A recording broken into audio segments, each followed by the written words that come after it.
Iran's most powerful military force just stood in front of a camera and promised the world something. Revenge. Not quiet revenge, not symbolic revenge. A promise, repeated over and over, that America and its allies would pay for what happened earlier this year. And now, the question everyone in the region is quietly asking themselves is simple. What does America's answer to that threat actually look like? This is the story of how a single strike back in February set off one of the most dangerous chains of retaliation the Middle East has seen in decades, and why the words coming out of Tehran right now are not just noise. They're a warning that both sides may already be preparing for round two. And understanding exactly how we got here matters more than most people realize. Let's go back to where this all started. On February 28th of this year, the United States and Israel launched a coordinated set of airstrikes against Iran. The stated goal was to dismantle Iran's nuclear and ballistic missile programs and, according to multiple reports, to push for regime change inside the country. What happened next shocked even seasoned military analysts. Iran's supreme leader, Ali Khamenei, was killed in those opening strikes. This wasn't a minor military target. This was the single most powerful religious and political figure in the Islamic Republic, a man who had led the country since 1989. The moment that news broke, everything changed.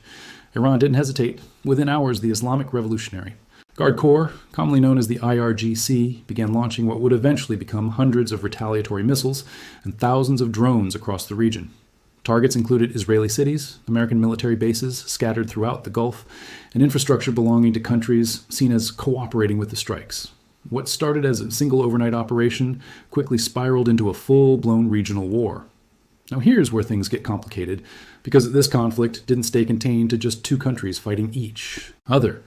Iran's allies, often referred to collectively as the Axis of Resistance, got pulled in almost immediately.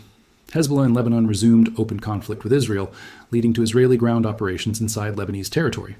The Houthis in Yemen, who had previously reached a ceasefire agreement with the United States, launched missiles and drones toward Israel just weeks into the conflict, effectively opening an entirely new front.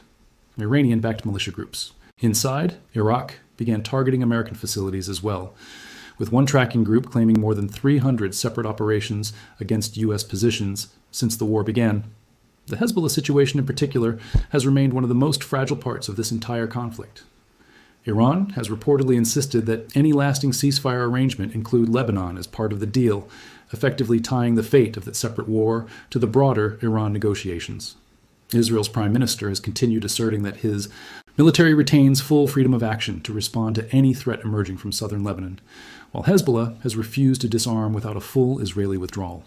That standoff alone has kept a second, smaller war simmering in the background of the larger conflict this entire time. Meanwhile, in Yemen, the Houthis have periodically threatened to shut down the Bab el-Mandeb Strait entirely, a separate but equally critical choke point for global shipping running along the Red Sea. Whether that group is willing to fully confront American pressure directly, especially after previously agreeing to its own ceasefire with the United States over shipping attacks, remains an open question analysts are still trying to answer. What's clear is that Iran's network of regional allies has given Tehran multiple pressure points it can apply almost simultaneously, spreading American and Israeli military attention thin across several fronts at once, rather than allowing either country to focus entirely on Iran itself. The economic and humanitarian toll of all this has been staggering. Thousands of people have died inside Iran and Lebanon. Dozens more were killed across Israel and Gulf Arab states. Millions of people have been displaced throughout the region, including a significant portion of Lebanon's entire population. Major international airports, including one of the busiest in the world in Dubai, were forced to temporarily shut down after being struck by drones. Global oil markets felt the shock immediately, with tankers stuck for weeks, unable to safely pass through the Strait of Hormuz, one of the most critical shipping corridors on the planet. And that strait became its own separate battlefield entirely. Iran repeatedly threatened to close it completely, at one point actually following through and declaring it shut to all shipping over what they described as repeated ceasefire violations by the United States. The U.S. Navy responded by announcing its own blockade, specifically targeting vessels traveling to or from Iranian ports. Iran's Navy said any military vessel approaching the strait would be treated as a violation of any ceasefire in place, and warned that any attempt to interfere would be met with what they called a severe response. Since that opening strike back in February, the IRGC has issued an almost continuous stream of public statements vowing revenge. Some of these statements came after specific individual events, like the killing of Iran's intelligence chief in an Israeli strike back in April, which prompted a direct promise of what officials called a major retaliatory strike under an operation they named Crushing Revenge.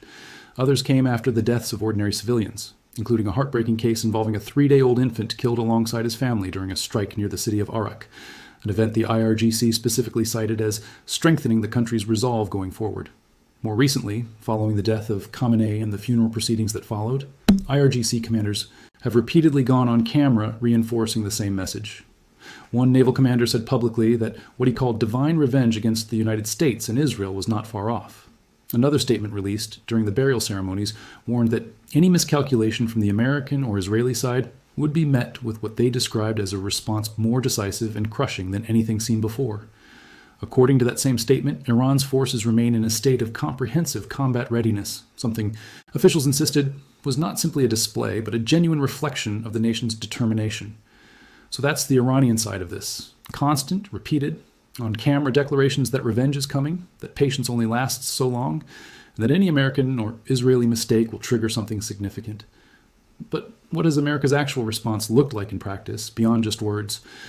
Unlike Iran's public messaging strategy, which leans heavily on dramatic televised statements and named military operations, America's approach throughout this conflict has been a mix of direct military action and long, drawn-out economic pressure.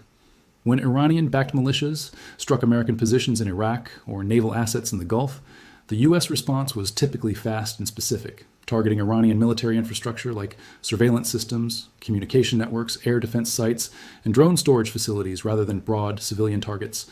At one point in late June, following continued Iranian actions against commercial shipping, the United States carried out 2 consecutive nights of strikes specifically framed by military officials as direct responses to ongoing Iranian aggression.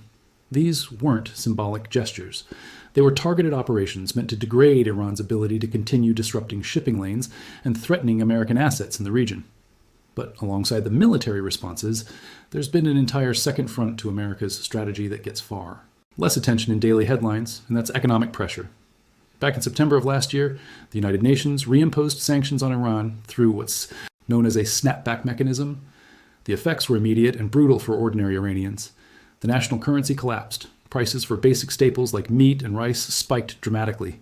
Iranian assets held abroad were frozen, and arms transactions involving the country were suspended entirely. By December, Iran's currency had reportedly hit what one U.S. official openly called the grand culmination of that entire economic strategy. That economic collapse triggered something Iran's government almost certainly didn't expect: widespread domestic protests that began at the very end of December and spread rapidly across the country throughout January.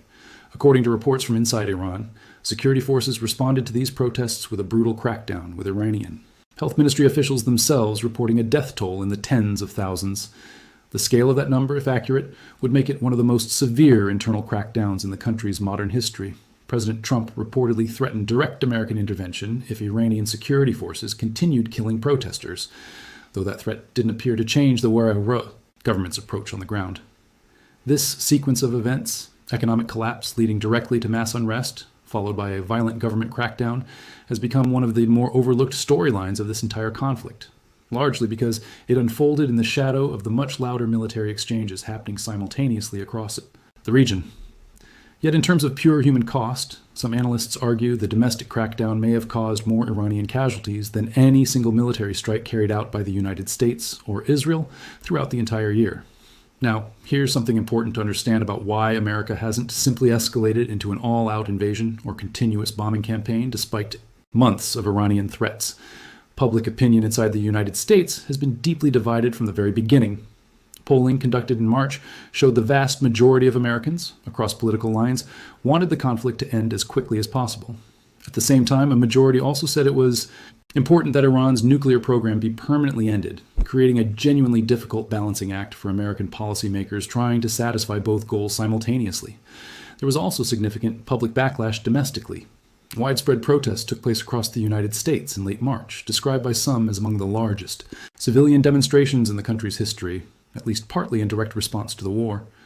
Separate polling around the same time found that a majority of Americans actually expected the president to eventually order a large-scale ground war in Iran, though only a small fraction actually supported that option if it came to it.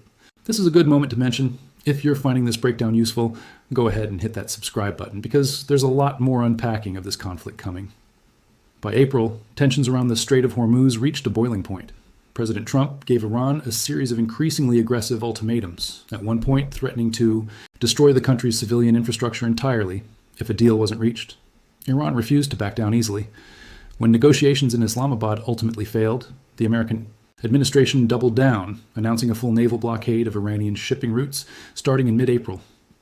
Iran responded with its own defiant moves, at one point seizing container ships in the region and firing on at least one vessel, framing it as a direct response to the United States seizing an Iranian cargo ship days earlier. Through all of this back and forth, there's been a recurring pattern worth noticing. Every time one side takes an aggressive action, whether that's a military strike, a naval seizure, or an economic sanction, the other side responds almost immediately with a matching escalation. It's created a kind of dangerous rhythm throughout this entire year, where neither side wants to be seen backing down publicly, even while both sides have periodically engaged in quiet diplomatic talks behind the scenes. There have also been strange, almost surreal moments scattered throughout this standoff over the strait.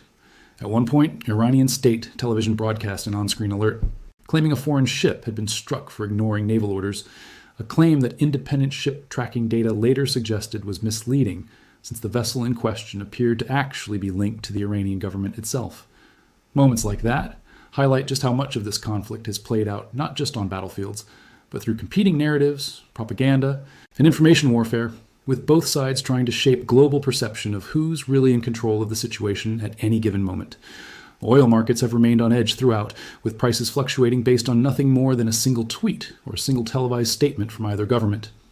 At various points, tankers carrying tens of millions of barrels of oil sat completely stranded in the Persian Gulf for weeks at a time, unable to safely pass through contested waters, only resuming normal transit once temporary diplomatic arrangements allowed safer corridors to reopen. And those diplomatic talks have actually made more progress recently than most people probably realize. In June, a 14-point memorandum of understanding was reportedly signed following negotiations, mediated by Pakistan, outlining what both sides described as a permanent termination of military operations across all fronts of the conflict. The details remain somewhat murky, since no official version of the full text has been published, though both American and Iranian sources have leaked broadly similar summaries of what it contains. Since then, both sides have held additional rounds of talks in Doha, Qatar, described by officials on both sides as constructive. There's also been discussion around Iran wanting to establish some kind of new regulatory framework for the Strait of Hormuz itself, including proposed transit charges for ships passing through, something the United States has publicly stated would be unacceptable as part of any final agreement. Despite this diplomatic progress, the underlying tension hasn't disappeared, and that brings us back to where we started. Just this past week, coinciding with funeral proceedings for the late Supreme Leader, IRGC officials once again went on camera reinforcing the same message they've repeated throughout this entire conflict. Revenge, they say, is still coming, and any miscalculation from the American or Israeli side will be met with what they're now calling their most decisive response yet. Whether that's simply rhetoric meant to project strength during a moment of national mourning, or a genuine signal that further escalation could be on the horizon, remains genuinely unclear, even to analysts closely tracking the situation. What we do know is that a temporary stand-down agreed between American and Iranian officials in late June has largely held through early July, with no new offensive American action against Iran reported during that window. Whether that quiet holds, or whether it's simply the calm before another round of the same cycle, is something only the coming weeks will reveal. It's also worth mentioning that Iran currently refuses to allow international nuclear inspectors back into the sites damaged earlier this year at Fordo, Natanz, and Isfahan, citing a law passed by their own Parliament and Security Council. That single decision alone has kept international pressure on the country simmering, since verification of exactly how damaged those facilities really are remains almost impossible without independent access. This lack of verification cuts both ways politically. American officials have used it to argue that Iran likely still retains far more nuclear capability than officially acknowledged, justifying continued pressure and sanctions. Iranian officials, on the other hand, have framed the refusal as a matter of national sovereignty, arguing that allowing inspectors back in without a finalized comprehensive agreement would effectively reward the countries that attacked their facilities in the first place, until that particular disagreement gets resolved, probably as part of whatever final deal eventually emerges from the Doha talks. The exact state of Iran's nuclear program will likely remain one of the most contested and uncertain pieces of this entire conflict. International reaction throughout this entire conflict has been sharply divided as well. Some countries publicly questioned the legal basis of the initial American and Israeli strikes back in February. Others, including several European leaders, called for emergency United Nations Security Council meetings, while simultaneously condemning Iran's retaliatory attacks on neighboring countries. A handful of nations, like Spain, even refused to allow the United States to use their air bases in support of the operation, leading to its own separate diplomatic tensions between Washington and Madrid. Beyond Europe, reactions from the broader international community have been just as fragmented. Several African and Gulf nations expressed concern about the conflict spilling into their own regions, particularly as accusations flew about foreign powers using the chaos to establish new military footholds along strategic waterways. The United Nations Security Council did eventually pass a resolution condemning Iran's retaliatory strikes against Gulf states, a measure that drew support from a range of countries, but was ultimately non-binding in terms of any real enforcement mechanism. Meanwhile, Russia's alleged military relationship with Iran, including accusations that Tehran had supplied drones and missiles used in an entirely separate conflict, added yet another layer of geopolitical complexity to how various governments chose to position themselves publicly. Domestically inside the United States, the political fallout from this conflict has been just as significant as the international reaction. Reports suggested friction within the administration itself over how aggressively to pursue Iran's nuclear program going forward, with some officials reportedly taking a notably softer approach than others. That kind of internal disagreement, playing out semi-publicly at the highest levels of government, only added to the sense of uncertainty surrounding what America's next move might actually look like at any given point in the conflict. What makes this entire situation genuinely difficult to predict is the sheer number of moving pieces involved. This isn't simply a two-country conflict anymore. You've got direct fighting between Iran, Israel, and the United States. You've got a parallel war between Israel and Hezbollah in Lebanon. You've got the Houthis in Yemen opening their own front against Israel. You've got Iranian-backed militias in Iraq continuing sporadic attacks on American positions. And underneath all of it, you've got fragile diplomatic talks, trying to hold a ceasefire together that could collapse at any moment if any single actor decides to test the boundaries.